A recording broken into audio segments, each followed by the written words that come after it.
here. Wow, yeah. Well, let me say maybe just a few words about Jude Janett. Jude Janett was the founder of the Sparrows Performance Poetry Festival. It was in Salida for 7 or 8 years. So. Yeah, it was, I think 7 and almost 8, and then it didn't make it to 8. 7.5. Yeah.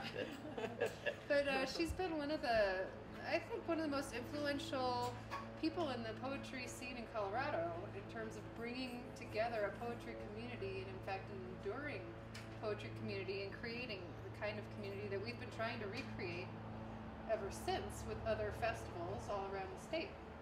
And Jude is a poet, but also many other kinds of writers. She's also done screenplays, novel, and she's done essays, and she has a blog on aging, and among other many blog projects that you've done.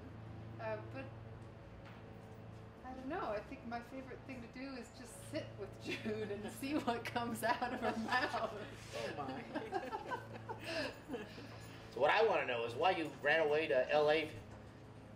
Well, you know, I think that poets are change makers. Mm-hmm. And what happens is when the world is in transition, a lot of times we get pushed out to the front to do it. And so I really think that I'm, you know, I am. I think somebody called me a visionary, but they were saying it as a derogatory term. And I felt like, wow, what a compliment. But I think I'm like maybe the kind of person that's always kind of out there, out front. And so the changes, we're going through huge transitions.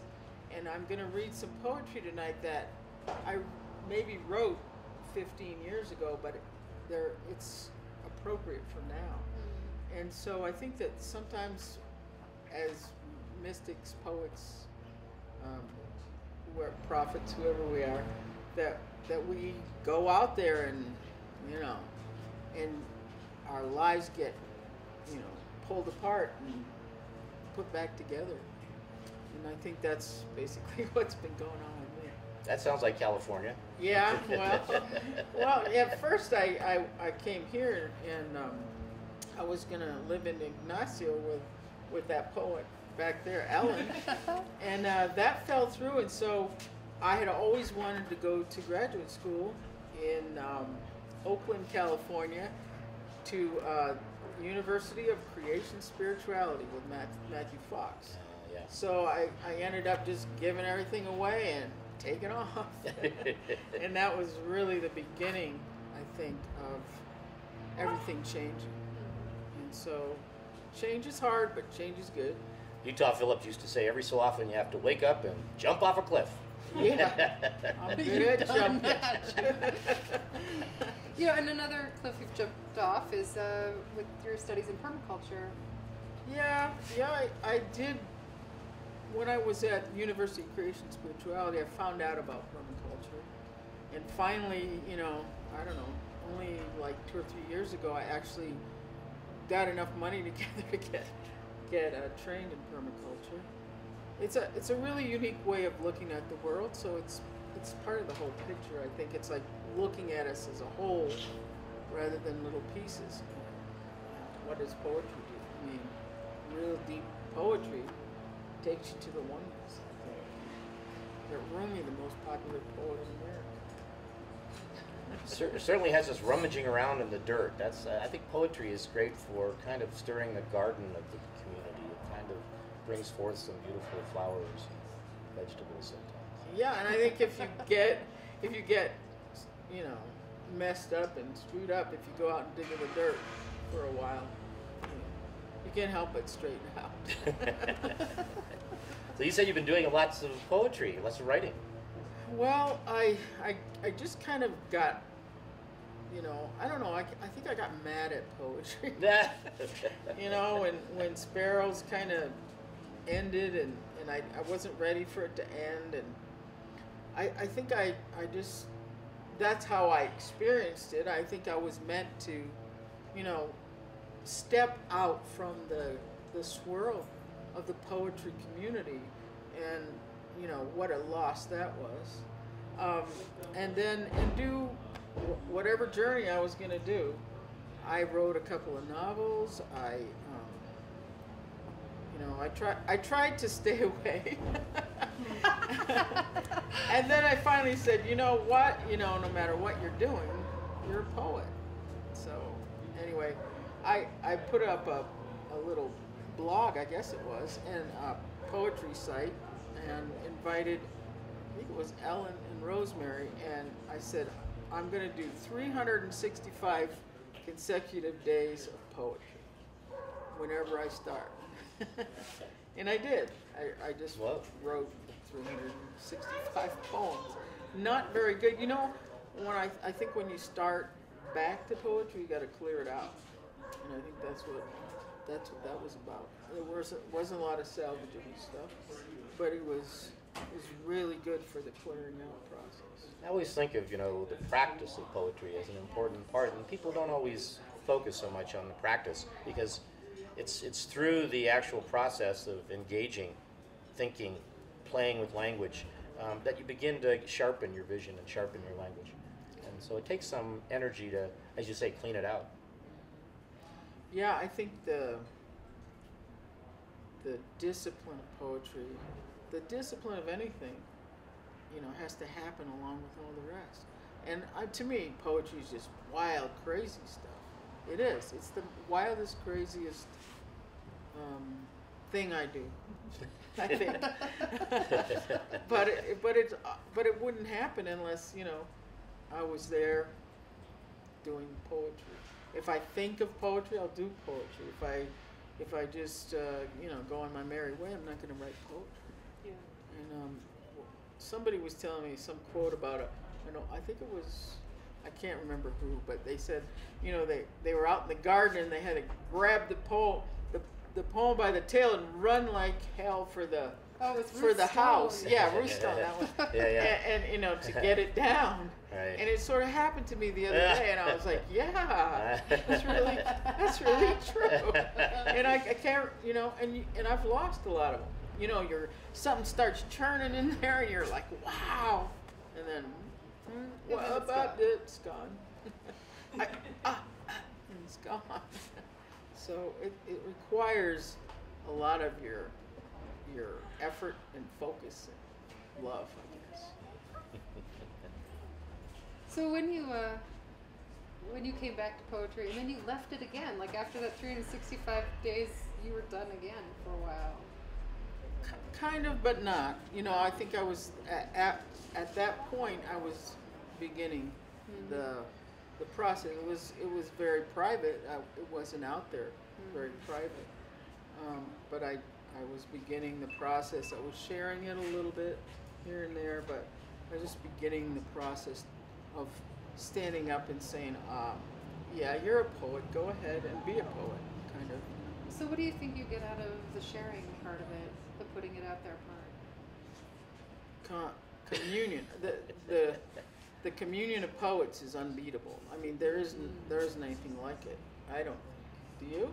Well, there's community of poets, and then there are academies of poets. So, and they're really different things. Different. I'm not talking that. I'm not talking that. But I do think that there's some kind of sharing.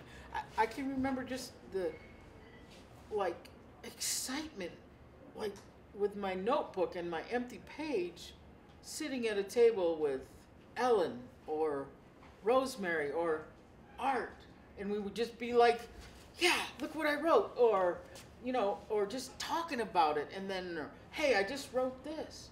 I mean, wow, there's something like cradling about it, and you carry each other, and you hear the deepest stories that go way beyond that little place where we mostly live.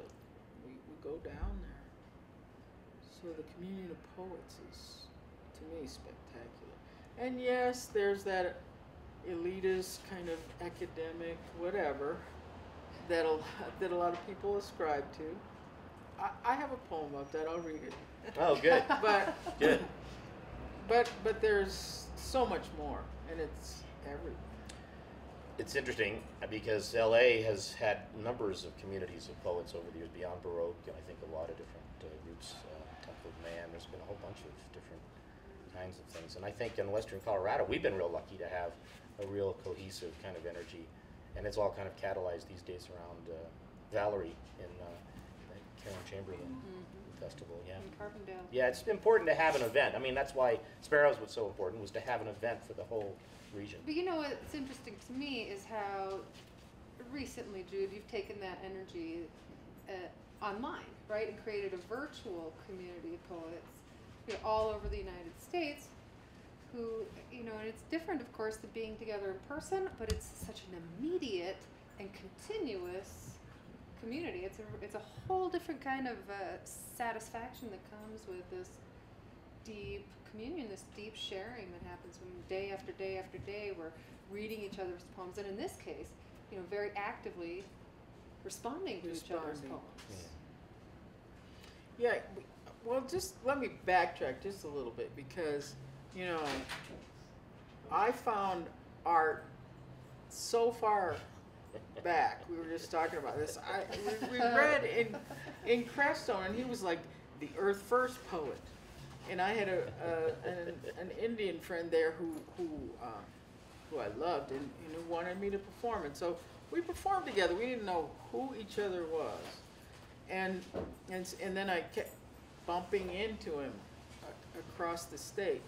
But when I got this wild idea to do a festival, it was up in the woods with Art and a bunch of poetry buddies, and all the connections came from YouTube at that point, because I really didn't have the connections. I had been performing everywhere I could, all over, and creating stuff, but I was a loner poet, you know, and it makes all the difference in the world when you're not. When I stood on stage, you know, you were with James Tipton that first year, but I was with you and Ellen and I stood on stage together and we performed together. It changed my whole view of myself as a poet and life. And so, you know, I think I had the right idea at the right time, but that's it. That's about it. And then I was willing to sweat a lot, make a lot of mistakes. But I've been waiting for it to continue, and I think it's continuing in a very different way across the state of Colorado. You know, because there's a Julie Cummings. She's got that great thing going up at Ziggy's in Denver area, so the Front Range is getting a little coverage, and then the thing in Carbondale, and you know, I just think that it's better if there's a larger collective of events going on that you know, where people can tap in and be in touch, and this, you know. And so LA has not been a very poetry connecting place for me, but that might be because of me. But I've been to several, you know, open mic things, and I got to tell you, it's disappointing after Colorado. I'm serious. I mean, Beyond Baroque is still going, and it's good, and there are a few places, but this poetry community is very amazing. So, Should we, let's take a break so we can sounds hear good. Jude do some reading. I want to hear her read. All Thank you, right. Jude. Thanks, Jude.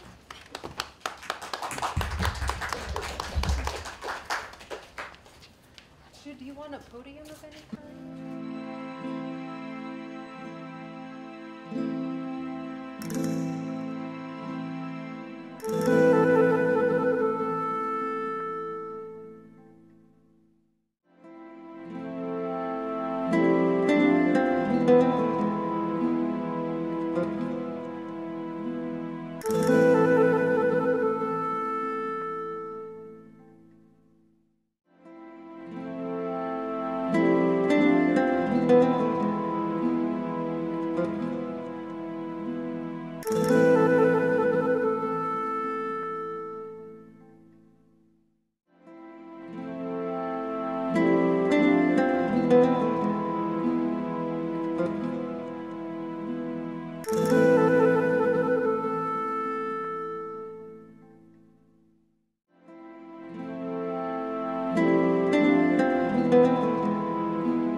I'm getting scared too. Everybody's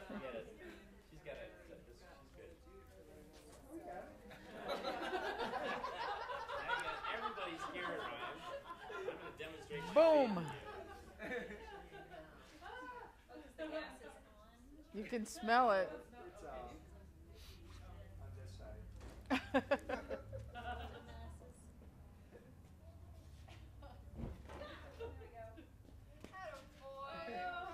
on. It's lit. I think it's lit. It's lit. Yeah. Complete faith Ryan. He's techno wizard. All right, I'm ready when you are. Okay. Can I pull it up just a little bit without screwing you up? I don't like to be far away.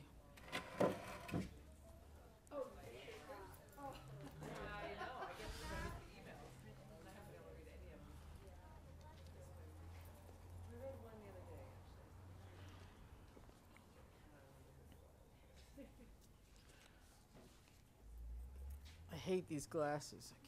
I can't see with them. I can't see without them. Okay. Took me a long time to get so old that I had to wear these old lady glasses, but I'm there. So tonight I really want to read poems about drastic change in my life, and because as I said earlier, I'm sort of coming back to poetry in a very wonderful and kind of new way. So these poems are about that. A couple of them are old. A lot of them are very, very new. So I'm going to start with one called "The Savior Poetry," and this is a new one.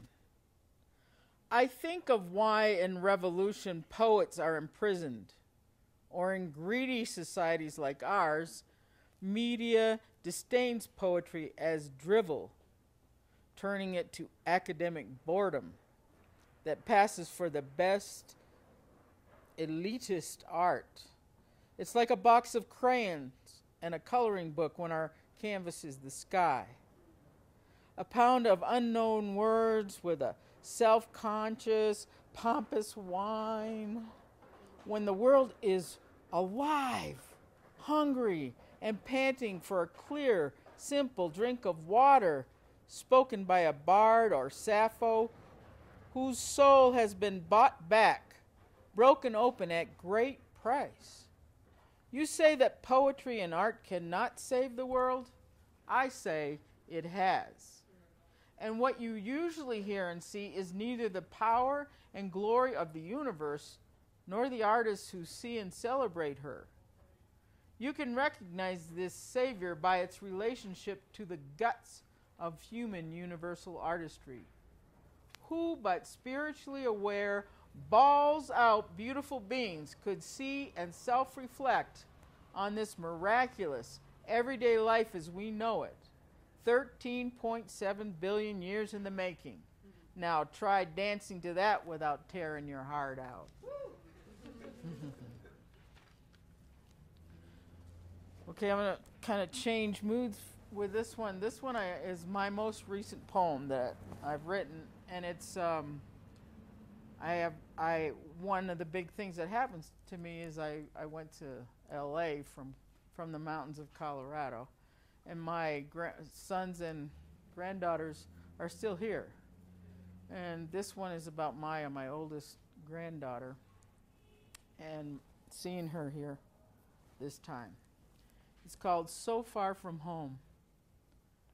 Away from home, in what used to be home, I count the things gone wrong and righted, sing in the car with my grandgirl, then hold her fragile body on the couch while we indulge her as only grandmas can. She leans her lean body into a little relief that we bring, shows her beauty without even trying, and reverts to secure innocent, as in the days before her mother left, and she fell to earth way too soon to stand as she does on her own, in a household where her mother is not her mother, where this other mother grinds her delicate bones to bake no bread. And she sits waiting for her time, hoping to get past 12, while her real mother cannot kick her bad habits enough to have a tiny bit of custody. I weep for her, see her amazing wonder, and wait for her escape. Provide a few days of joy and freedom.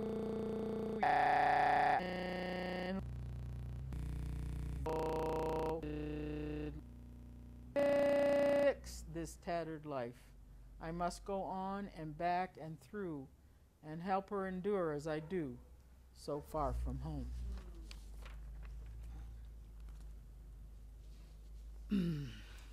All right, this is going back, and some of you have heard this one. One of the foundational things for my life as a person and as a poet is that I taught in Colorado's largest prison for 6 years, and those guys taught me a lot. And it was one of the best times of my life as far as work that I ever did. Excuse me, I'm going to take a sip here.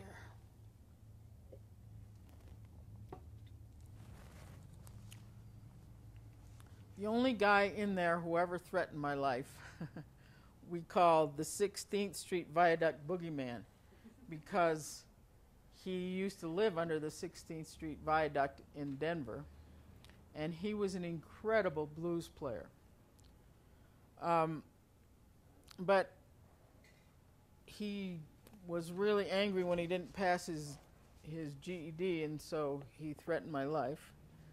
But we kind of got it back together, and he was talking to me one day, and I said, how is it that you endure the hole? Because he spent a lot of time in solitary. They call it the hole.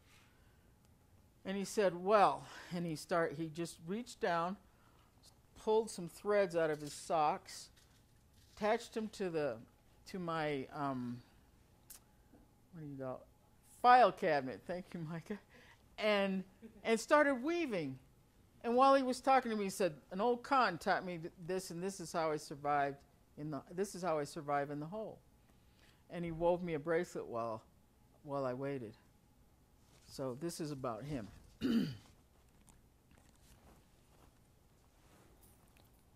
16th Street Viaduct Boogeyman Blues. And he wails in his room, but they lock up his tune, so he spins and he spins and he weaves. The moon comes high and his cell sinks low, and the howl of the man sings a song long with years confined to a space with walls made of hell and of pain. And he wails in his room, but they lock up his tune, so he spins and he spins and he weaves. He lost the women in his life and forgot how to love, so he lived in a cardboard box. And his name was the bridge where he hid his guitar, bleeding blues from the soles of his shoes. And he wails in his room, but they lock up his tunes, so he spins and he spins and he weaves. And his jeans knew the story, like his brother who's waiting for death on the row of dark cages. The two had been taught by the old con who died from his years in the hole, weaving dreams from the threads of his socks. And he wails in his room, but they lock up his tunes, so he spins and he spins and he weaves. So are we behind bars, lost in prisons of neglect, chasing schemes that are bought with our blood? Is there hope in our hands? Is there light in this room? Can we learn how to spin and to weave? And we wail in our room where we lock up our tunes, so we spin and we spin and we weave.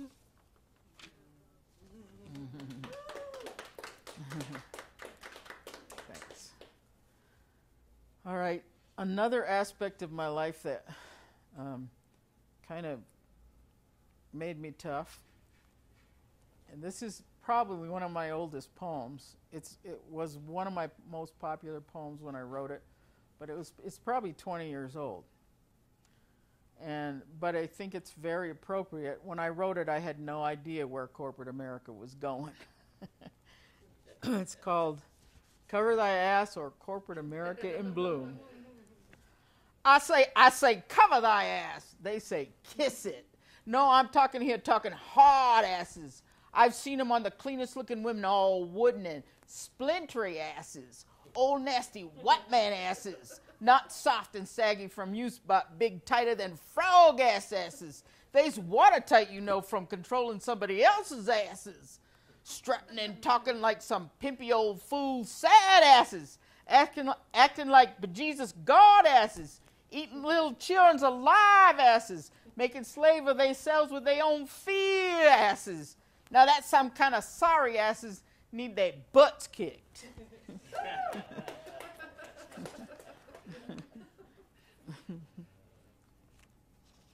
So during this process of, change and kind of tearing apart, there were a lot of times of deep down despair. And, when you look back on it, you see that it was what Andrew Harvey says. He's a wonderful Rumi interpreter, but he says, we're not breaking down, we're breaking up. So, and Rumi, this is a quote, Rumi says, the wolf is my shepherd. So this is called Conversation with the Wolf. At times I can't defend myself against the hideous gloom that comes over me at the thought of what my life has become. It seems I've gone from independent, self-sustaining woman of some small power and a little grace to an empty, failing fool without a home. What do you say to that, great wolf? Answer. I have carved a place especially for your feet. You may stand here next to me and enjoy your ride. I'm not asking you to become someone. I'm asking you to love the someone you have become. To leave those toys in the garden and come howl your love song, stripped of empty dreams and old rusty playthings.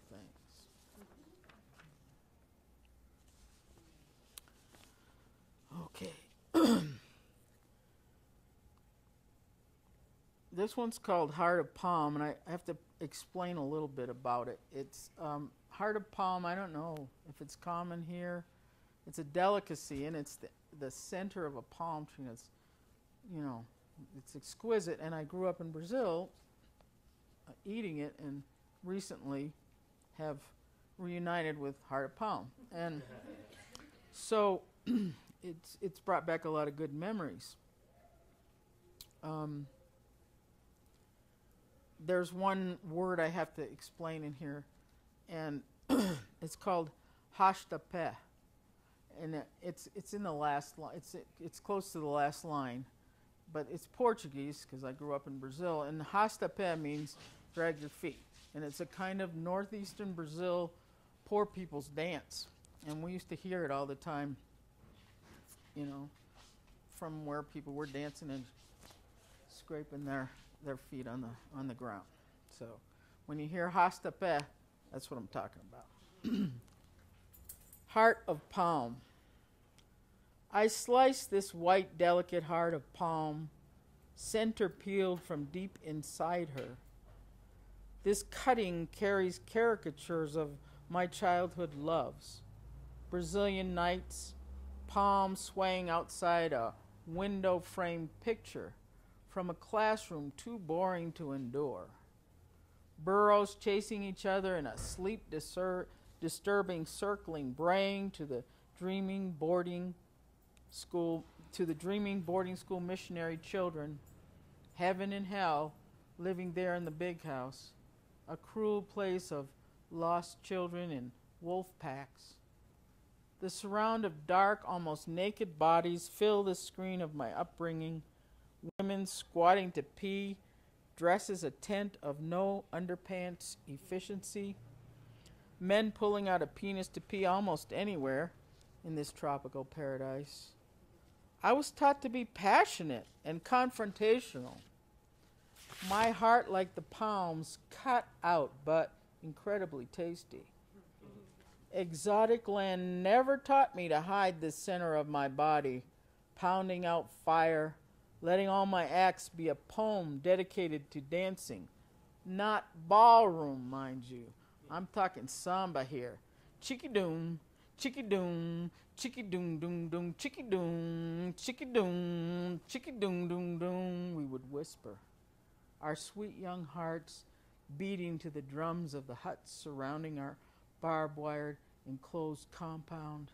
Sneaking past the nose of our arrogant Christian caretakers, we became our own beautiful goddesses, dancing hashtapet in the streets.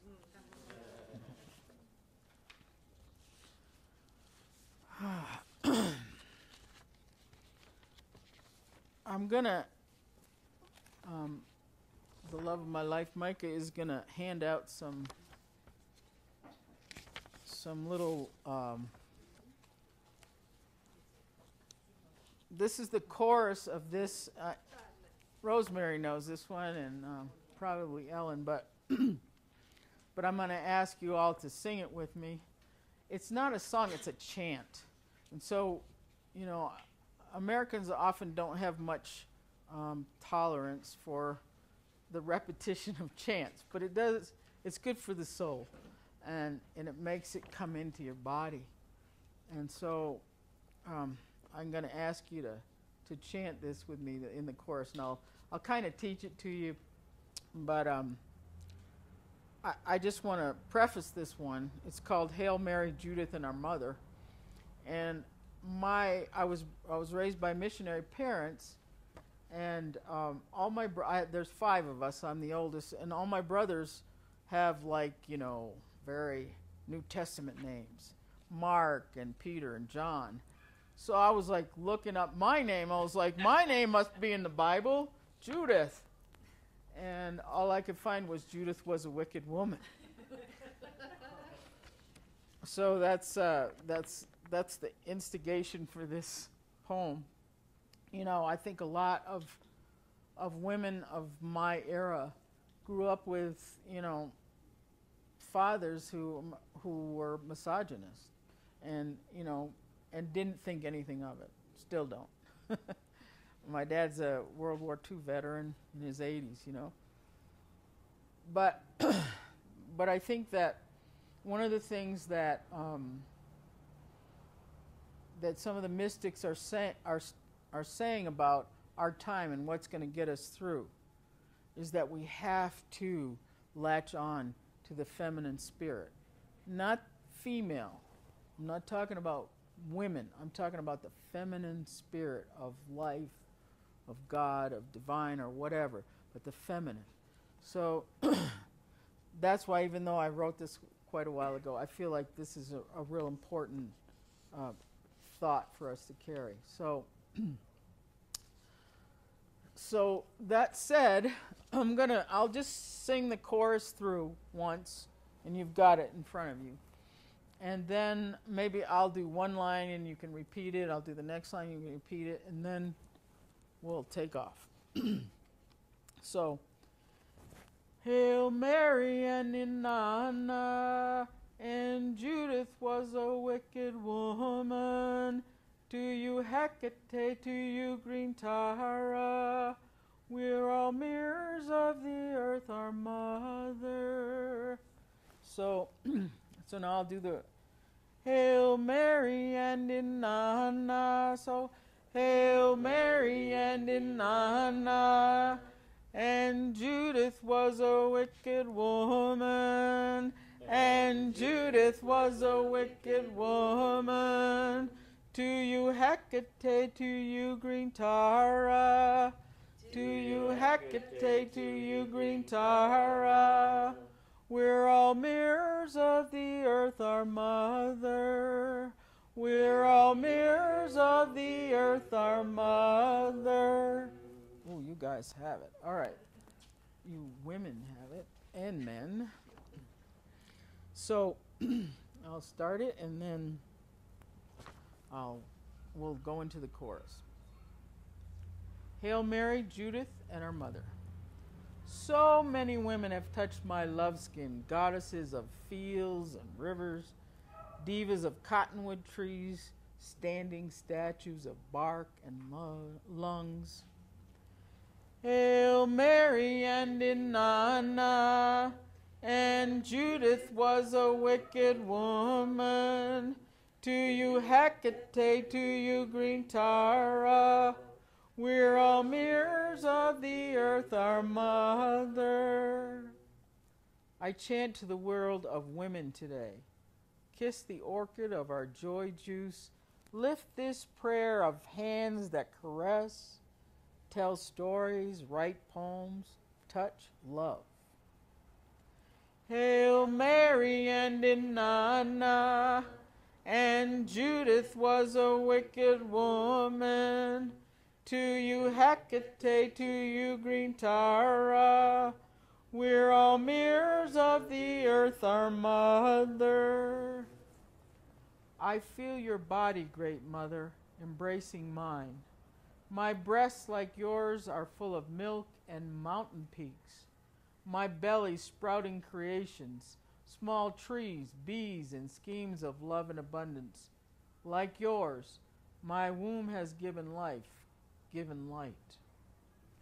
Hail Mary and Inanna, and Judith was a wicked woman. To you Hecate, to you green Tara, we're all mirrors of the earth, our mother. Today my arms join the female race. We gather men and dance in your palace, dreaming back this fertile, tender, languishing love that birthed our world and gave us each other. Hail Mary and Inanna, and Judith was a wicked woman. To you Hecate, to you green Tara, we're all mirrors of the earth, our mother. Thanks, that was good. That was great.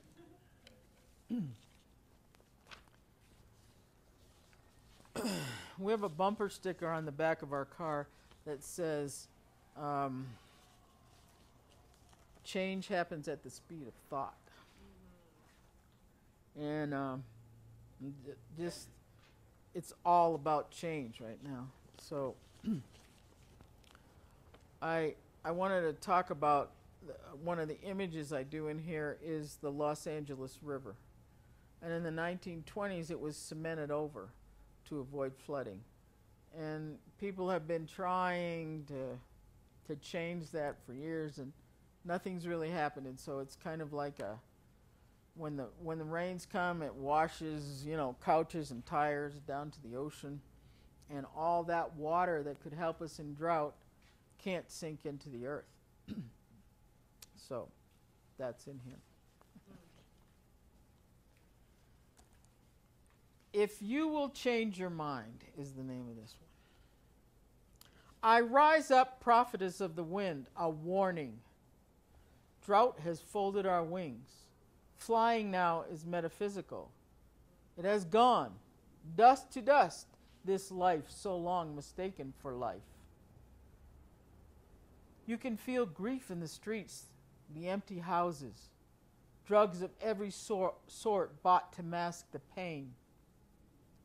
There is a truth that here and now would set us free. We are not forgotten sinners, but star travelers who misplaced our navigation tools. I'm selling maps to Inner Gold right here for no money. The price is just a tiny letting go. Our hands are full of plenty, fat and whole. See here, this Los Angeles River could rise from its cemented banks. Should we request our angels to flow again? Look, water's coming up past your ankles. See, your butt is getting wet with this life you thought was fake. I've got a new kind of star reading so accurate, it will lead you to nirvana without one step or airplane ticket or job or mortgage. Come on by. Dinner's waiting. Drinks are on the house. Music, food, and love, all free. Illusion left to starve in the streets. If only you will change your mind, your life is waiting.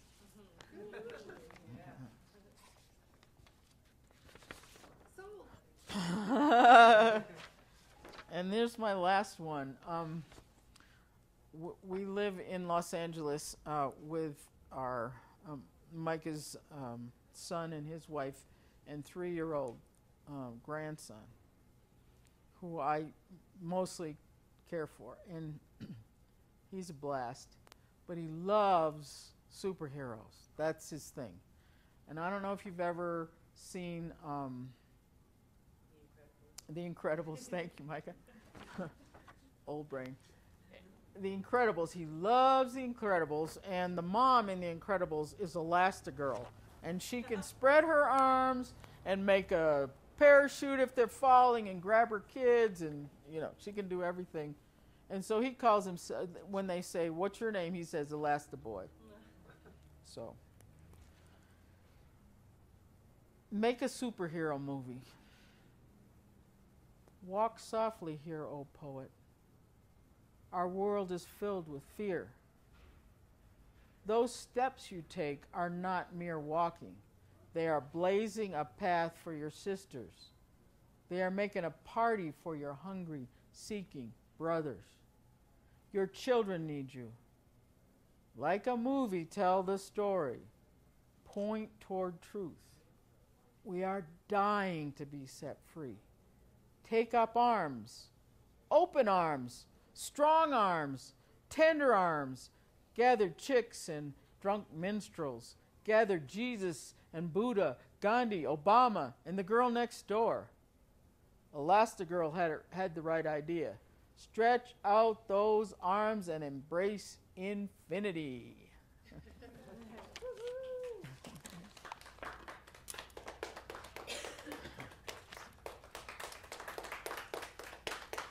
Thanks. So we'll take a little break, and then we're going to have a fourth circle. Those who'd like to stay, usually share poetry or stories or whatever. You can stay in the circle even if you don't share. Make sure you're